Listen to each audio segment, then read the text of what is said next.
Всем привет, вы на канале Польза.нет, меня зовут Саня, и здесь только быстрые обзоры и долгие стримы. И сегодня, вопреки всему и несмотря ни на что, я буду обозревать с вами Lenovo Y70. Это смартфон, который за свои деньги является самым фактически топовым среди всего ценового китайского сегмента, наверное, все-таки третьего эшелона. Почему даже не третьего, наверное, второго? Потому что к первому эшелону ему не хватает, разумеется, много чего, это в первую очередь прошивки, а от третьего эшелона он отличается все-таки оптимизацией. Вы видите, что вход я снимаю прямо на него, у него 50 мегапикселей основная камера, у него очень много различных плюшек из разряда супер топового процессора, приятных граней, внешний вид у него минимум на двойную его стоимость. В то же время у него отличный экран, в него кайфово играть, если опять же вы запихаете его в чехол, потому что он довольно сильно греется. Но 67 тысяч баллов в Storage тесте, кто понимает о синтетике, больше 3 миллионов баллов в Antutu AI. И это делает его фактически на одном уровне с А-эшелоном, а учитывая, что железо и мощность он предлагают лучшую, больше миллиона баллов в Antutu и остальные плюшки в обычную Antutu. Это сильно, это как минимум сильно. Почему? Потому что это не игровой смартфон, никаких триггеров здесь нет, с одной стороны. С другой стороны, если вы посмотрите на обзоры крупных китайских блогеров, здесь очень-очень шикарный комплект есть для игроманов. Если вы решите себе что-то приобретать для игр, это вот такой смартфон. Сейчас 4К 60 FPS, довольно сильный ветер, смарт стоит на штативе, и это, наверное, лучшая съемка, которую вы увидите в ролике, исключая выхода из ролика, то есть в конце то, что я буду делать, резюмирую. Почему? Потому что этот смартфон не снимает идеально, в него не супер кайфово играть, но и неплохо. У него есть свои плюсы и минусы.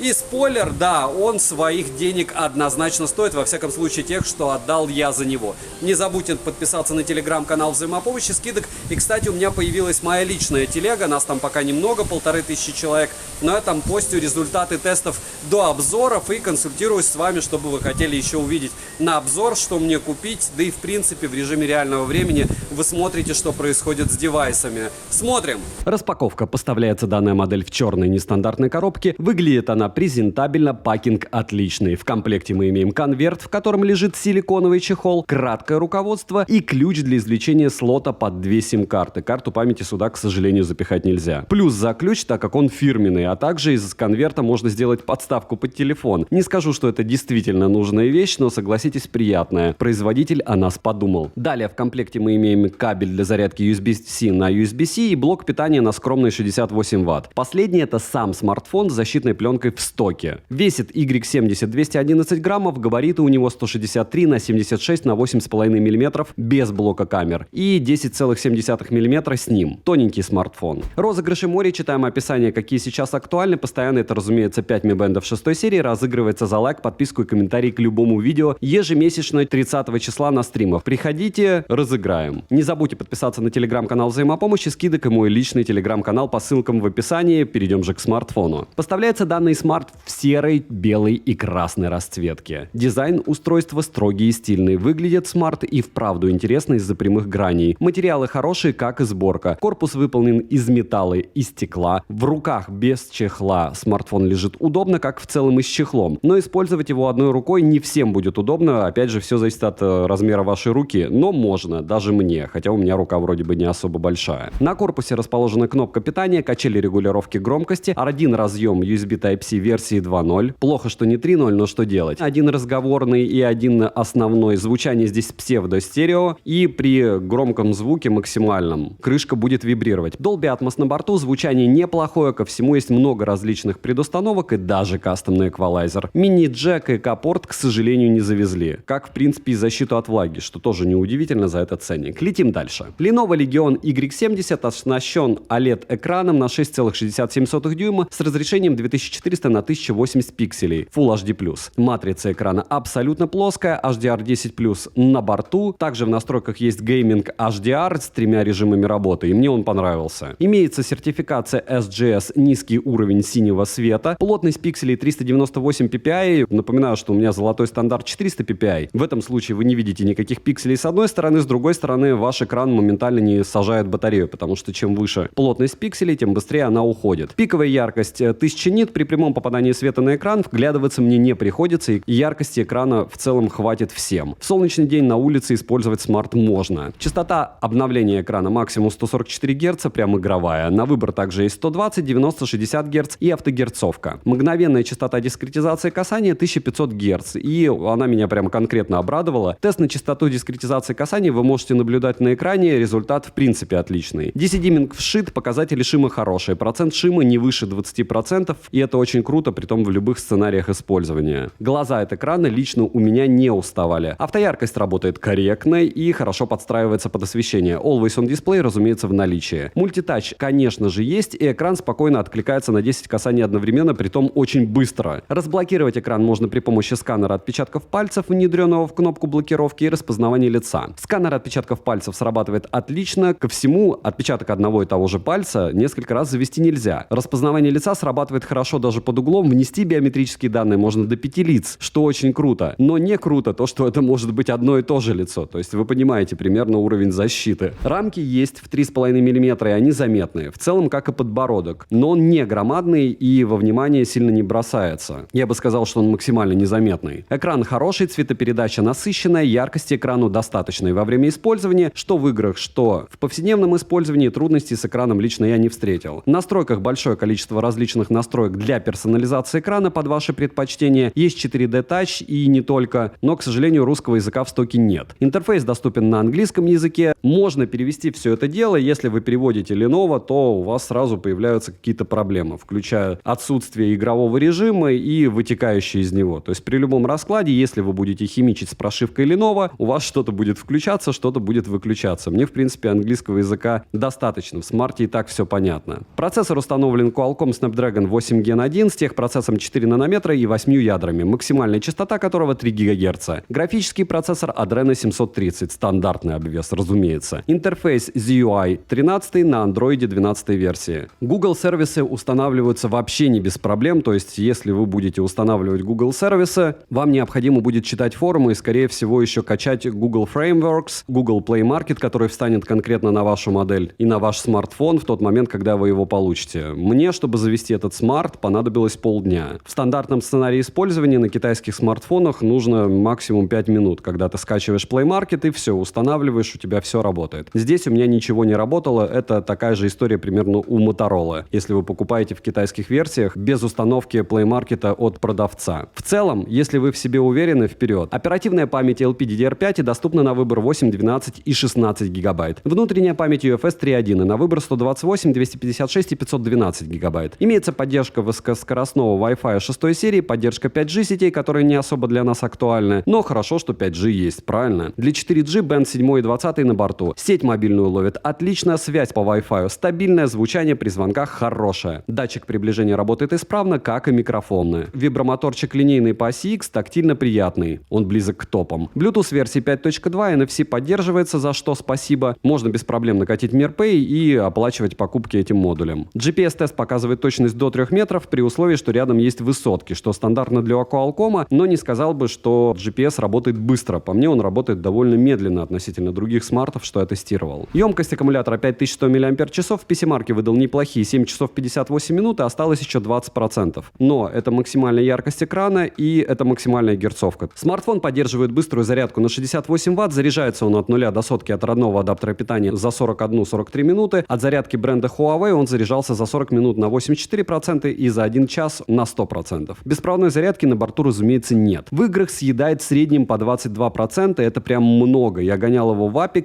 Genshin Impact и Diablo, ну и, разумеется, в PUBG. В Apex часто проскакивали лаги, и ко всему смартфон сильно нагревался. В Genshin Impact дела обстоят чуть лучше, так как лагов было почему-то намного меньше. В Diablo Immortal играть можно без лагов. За час просмотра видео на YouTube уходит порядка 9% заряда. По автономности все стандартно, а по производительности ожидал большего, так как процессор греется до 62 градусов. Сколько он выдержит в таком режиме использования, это неизвестно. Ну, хотя известно, что недолго. За охлаждение, к слову, отвечает система VC площадью 5047 квадратных миллиметров. И по поводу игр, данный смартфон провалил тест стандартный для моего канала. В Твиче он не имеет возможности стримить одновременно с игрой. То есть, если вы хотите стримить на Твиче, вам нужно будет покупать карту захвата. К слову, а кто может, OnePlus Ace Racing Edition и OnePlus Ace вообще без проблем откатывают оправдывают это дело, хотя стоят смартфоны как раз примерно столько же. Перейдем же к тестам. Тротлинг-тесты вы видите на экране, так же как в Geekbench в синглкоре он выбивает 1300 баллов, в мультикоре 4055, в 3D Mark Wildlife Maximum, Wildlife Extreme 2899, Wildlife Extreme Stress Test 2910, Wildlife Stress Test 10802, Slingshot и Slingshot Extreme на максимум. В Antutu выдал результат в 1 миллион 67 тысяч попугаев, Storage тест показал хороший 67 тысяч. 45-минутный стресс-тест смартфон прошел довольно хорошо, ну по мне. Результаты теста искусственного интеллекта 3 миллиона 133 тысячи баллов, это прям очень круто, я правда ожидал после данных цифр, что у него фото или видео будет какими-то космическими. По камерам. Основной блок камер с тыльной части состоит из 3 модулей и LED-вспышки. Основной модуль SMOS на 50 мегапикселей, широкоугольный макрообъектив 2 в 1 на 13 мегапикселей с углом обзора в 120 градусов и фокусным расстоянием в 2,5 см. Последний модуль на 2 мегапикселя — это датчик глубины. Запись видео доступна в максимальном разрешении 8К 30 FPS, 4К 60 FPS также на борту. Цифровая стабилизация на борту, как и оптическая, что круто. Ну, во всяком случае на бумаге, как это дело отрабатывает, вы сейчас увидите. Основной модуль имеет сверхбыструю фокусировку QPD, фронтальный модуль на 16 мегапикселей находится по центру верхней части экрана. Вырез под камеру небольшой. Максимальное разрешение для съемки видео 1080p 60 FPS. В стоке смартфон имеет достаточно много различных режимов для видео и фотосъемки. К примеру, макро, режим Pro, HDR10+, замедленная съемка, таймлапс, HD-фото, AR-режим, панорама и так далее. Фронтальный модуль снимает видео с шумами и, ко всему, стабилизации никакой. Ничего невероятного от него ожидать не стоит. Фото получаются относительно неплохие. Если говорить о камере, об основной, то она меня порадовала, так как при 4К 60 FPS картинка плавная, пересветов и шумов немного, даже в ночное время суток, она не фризит, автофокус справляется отлично, но цвета, как по мне, конкретно перекручены. С другой стороны, а у кого они не перекручены? Я сейчас тестирую Pixel 7 и те же тапки только в профиль. То есть его тоже идеальным не назвать. Короткие примеры вы, разумеется, сейчас увидите. Немного примера фронталки в лифте. Шумом на шуме сидит и шумом погоняет, как вы видите. Мои эмоции становятся все хуже. Почему? Потому что, к сожалению, я пересмотрел то, что это дело снимает, и вы сейчас это видите в принципе, поэтому мне нечего вам рассказывать особо. 4К 60 FPS, довольно громко все, и можете наблюдать, как если с двух рук снимать, с запасом, с осознанием того, что смарт может снимать за 20 с копейками в 8К. Ну хорошо, но это из разряда Motorola, как помните, что пусть она стоит копейки, но в слепом тесте с другими устройствами очень часто происходит что-то нехорошее. Опять же, не трогая какие-то Google камеры. Давайте X2 и максимум X5. А вообще мне нравится, как снимает. Нравится, здесь очень сложные объекты. И помните, что сейчас абсолютно ночь. Ну, пока не абсолютно, но близко к этому. Фронталка 1080-60 FPS, и вот так с одной руки она будет снимать. Надо смотреть на компьютере, но на телефоне мне нравится. HDR10+. Но я бы не стал снимать ночью при его помощи. Хотя, смотря как смотреть, как говорится. Я вижу обрывки. Может быть, на компе будет норм, но на телефоне все ужасно. Немного углей. 4К 60 FPS. Фронталочка с максимальным разрешением 1080p 60 FPS. Вот сейчас вы видите, как в режиме реального времени можно ходить себя и снимать. И, ну, опять же, на компьютере я не смотрел. По ощущениям хорошо. Ветер сильный, так что как работают микрофоны, вы опять же можете оценить. Пока впечатления от телефона, разумеется, двоякие, потому что это Lenovo, потому что были танцы с бубном с Google сервисами, о чем я раз 500 вам расскажу.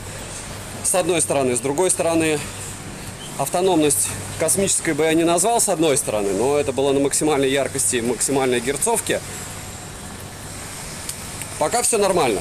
Пока, учитывая, сколько за него я отдал, нормально. Отдал я за него. Можете посмотреть в телеграм-канале скидок.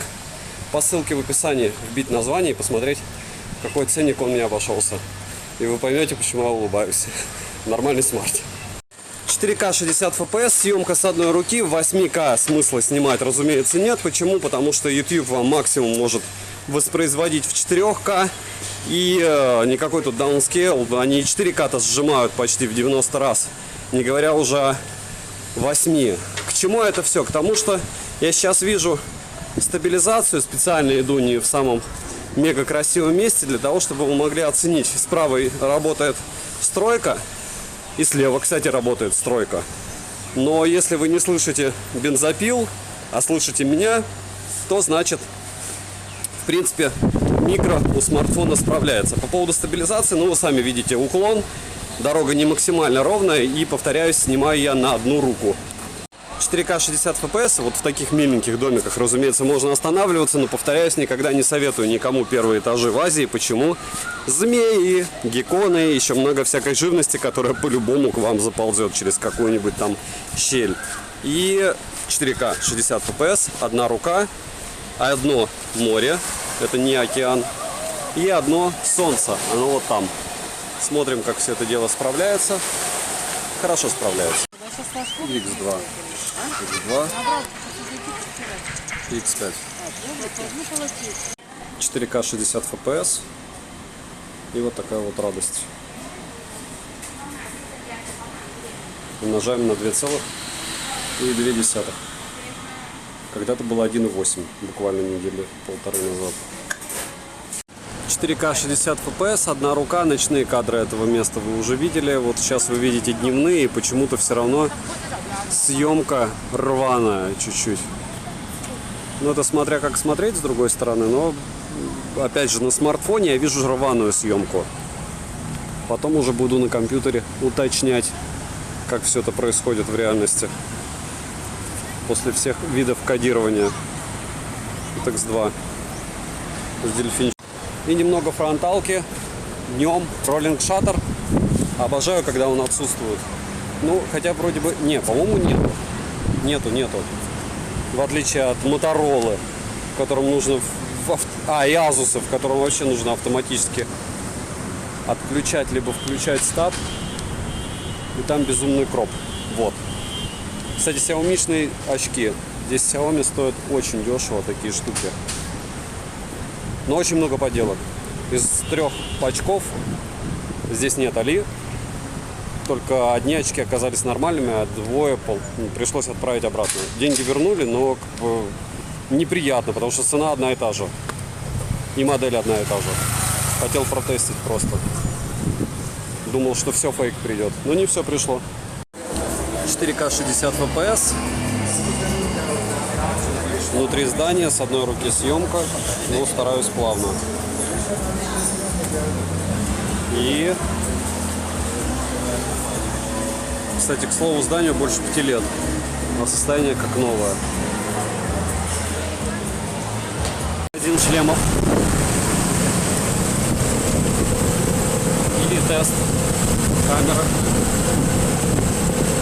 при поездке на байке.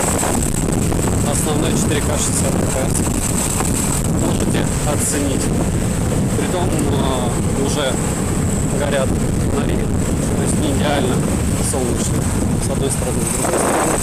Все, что надо для съемки в плане света здесь имеется. И пока вы наблюдаете шумы в 4К 60 FPS с 30 этажа, с 2 рук, я хочу напомнить, что есть телеграм-канал скидок, понятно, там 83 тысячи человек, телеграм-канал взаимопомощи и телеграм-канал Польза Грамм с фотками и видео различных устройств. А еще есть новый Польза дневник, где я выкладываю фотки со студии, фотки тестов девайсов, и там подключены комментарии, поэтому добавляемся. В описании добавлю. X2. И да, шум на шуме и шумом погоняет. Абсолютно бесполезная ночная съемка. Что в принципе и стоило ожидать. Она у всех почти всегда бесполезная. 4К 60 FPS. Немного съемки в магазине. Думаю, вам будет еще и интересно. Разумеется, с одной руки. Разумеется, овощи. Вкусняхи. Фрукты. Кому интересно, можете ставить на паузу и умножать просто на 2. Это будет ценник. Логично, что вот это не профильное, они дороже. Фрукты.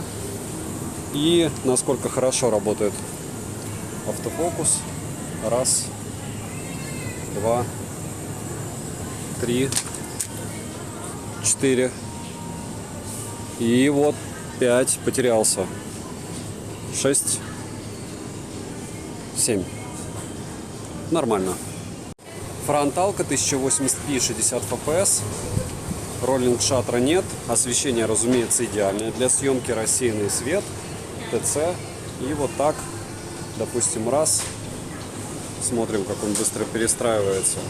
Никаких пересветов я не вижу. Не-не-не, легкий есть. Легкий. С балансом белого.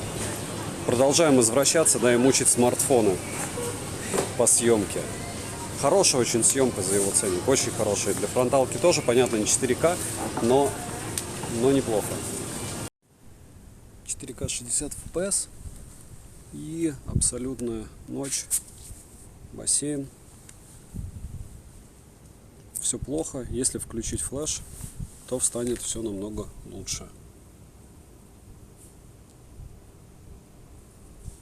Но опять же, вдаль все это дело при любом раскладе снимать не может. Но вблизи картинка более чем.